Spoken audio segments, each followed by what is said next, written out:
ಭಾರತದ ಗ್ರಾಮೀಣ ಜೀವನ ಮತ್ತು ಇತಿಹಾಸವನ್ನು ಆಧರಿಸಿ ಜನರ ಬದುಕಿನ ವಿವಿಧ ಮಜಲುಗಳನ್ನು ತೆರೆಯ ಮೇಲೆ ತೋರಿಸಿದ ಸಿನಿಮಾ ನಿರ್ದೇಶಕ ಶ್ಯಾಮ್ ಬೆನಗಲ್. 1934 ಡಿಸೆಂಬರ್ 14ರಂದು ಹೈದರಾಬಾದ್ನಲ್ಲಿ ಜನಿಸಿದ ಶ್ಯಾಮ್ ಬೆನಗಲ್ ಅವರ ಅಪ್ಪ ಹೆಸರಾಂತ ಛಾಯಾಗ್ರಾಹಕ ಶ್ರೀಧರ್ ಬಿ ಬೆನಗಲ್. ಇವರು ಕರ್ನಾಟಕ ಮೂಲದವರು. ಅಪ್ಪನ ಕ್ಯಾಮರಾ ಬಳಸಿ ತನ್ನ 12ನೇ ವಯಸ್ಸಿನಲ್ಲಿ ಮೊದಲ ಸಿನಿಮಾ ಮಾಡಿದ ಶ್ಯಾಮ್ ಬೆನಗಲ್ ಭಾರತೀಯ ಸಿನಿಮಾ ರಂಗಕ್ಕೆ ನೀಡಿದ ಕೊಡುಗೆ ಅನನ್ಯ. ಉಸ್ಮಾನಿಯಾ ವಿಶ್ವವಿದ್ಯಾನಿಲಯದಿಂದ ಅರ್ಥಶಾಸ್ತ್ರದಲ್ಲಿ ಸ್ನಾತಕೋತ್ತರ ಪದವಿ ಪೂರ್ಣಗೊಳಿಸಿದ ಶ್ಯಾಮ್ ಬೆನಗಲ್ ನಂತರ ಜಾಹೀರಾತು ಏಜೆನ್ಸಿಯೊಂದರಲ್ಲಿ ಕಾಪಿರೈಟರ್ ಆಗಿ ಕೆಲಸ ಮಾಡಿದ್ದರು. 1962ರಲ್ಲಿ ಮೊದಲ ಸಾಕ್ಷ್ಯಚಿತ್ರ ಮಾಡಿದ ಅವರು 1973ರಲ್ಲಿ ನಿರ್ದೇಶಿಸಿದ ಮೊದಲ ಸಿನಿಮಾ ಅಂಕುರ್. ಇದಾದ ನಂತರ ನಿಶಾಂತ್, ಮಂಥನ್ ಮತ್ತು ಭೂಮಿಕಾ ಮೊದಲಾದ ಸಿನಿಮಾಗಳ ಮೂಲಕ ಬೆನಗಲ್ ಮನೆ ಮಾತಾದರು. 1966ರಿಂದ 1973ರವರೆಗೆ ಪುಣೆ ಫಿಲ್ಮ್ ಇನ್ಸ್ಟಿಟ್ಯೂಟ್ನಲ್ಲಿ ಉಪನ್ಯಾಸಕರಾಗಿದ್ದ ಅವರು 2 ಬಾರಿ ಸಂಸ್ಥೆಯ ಅಧ್ಯಕ್ಷರಾಗಿದ್ದರು.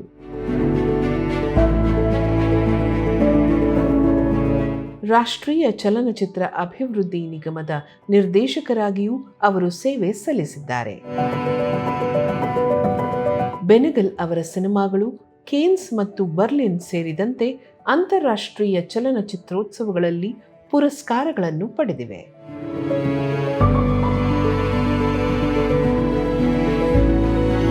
ಅಮರೀಶ್ ಪುರಿ, ಓಂ ಪುರಿ, ಅನಂತ್ ನಾಗ್, ನಾಸಿರುದ್ದೀನ್ ಶಾ, ಶಬನಾ ಆಜ್ಮಿ, ಸ್ಮಿತಾ ಪಾಟೀಲ್ ಸೇರಿದಂತೆ ಅನೇಕ ಕಲಾವಿದರು ಬೆನಗಲ್ ಚಿತ್ರಗಳ ಮೂಲಕ ಗುರುತಿಸಿಕೊಂಡವರಾಗಿದ್ದಾರೆ.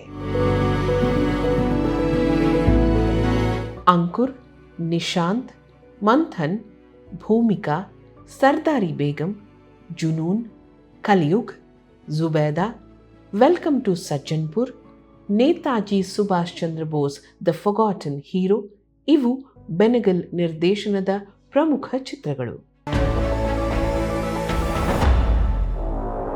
ಕಿರುಚಿತ್ರ ವಿಭಾಗದಲ್ಲೂ ಕೆಲಸ ಮಾಡಿರುವ ಶ್ಯಾಮ್ ಬೆನಗಲ್ ಹಿಂದಿ ಕಿರುತೆರೆಯಲ್ಲೂ ದೊಡ್ಡ ಹೆಸರು. ಮಾಜಿ ಪ್ರಧಾನಿ ಜವಾಹರ್ಲಾಲ್ ನೆಹರು ರಚನೆಯ ಡಿಸ್ಕವರಿ ಆಫ್ ಇಂಡಿಯಾ ಆಧರಿಸಿ ಅವರು ನಿರ್ದೇಶಿಸಿದ್ದ ಭಾರತ್ ಏಕ್ ಕೋಚ್ ಸರಣಿ ಅಪಾರ ಜನಮನ್ನಣೆ ಗಳಿಸಿತ್ತು. ಯಾತ್ರಾ, ಕಥಾಸಾಗರ್, ಅಮರಾವತಿ ಕಿ ಕಥಾಯೆ, ಸಂಕ್ರಾಂತಿ, ಸಂವಿಧಾನ್ ಅವರ ನಿರ್ದೇಶನದ ಇತರೆ ಕಿರುತೆರೆ ಸರಣಿಗಳು. 18 ಬಾರಿ ರಾಷ್ಟ್ರೀಯ ಚಲನಚಿತ್ರ ಪ್ರಶಸ್ತಿ, 1976ರಲ್ಲಿ ಪದ್ಮಶ್ರೀ, 1991ರಲ್ಲಿ ಪದ್ಮಭೂಷಣ ಪ್ರಶಸ್ತಿಗೆ ಭಾಜನರಾದ ಶ್ಯಾಮ್ ಬೆನಗಲ್ ಸಿನಿಮಾ ಕ್ಷೇತ್ರಕ್ಕೆ ನೀಡಿದ ಅತ್ಯುತ್ತಮ ಕೊಡುಗೆಗಾಗಿ 2005ರಲ್ಲಿ ದಾದಾ ಸಾಹೇಬ್ ಫಾಲ್ಕೆ ಪ್ರಶಸ್ತಿ ನೀಡಿ ಗೌರವಿಸಲಾಗಿದೆ. ಶ್ಯಾಮ್ ಬೆನಗಲ್ 2006ರಿಂದ 2012ರವರೆಗೆ ರಾಜ್ಯಸಭಾ ಸದಸ್ಯರಾಗಿದ್ದರು. ಡಿಸೆಂಬರ್ 23ರಂದು ಸಂಜೆ ಶ್ಯಾಮ್ ಬೆನಗಲ್ ವಿಧಿವಶರಾದರು.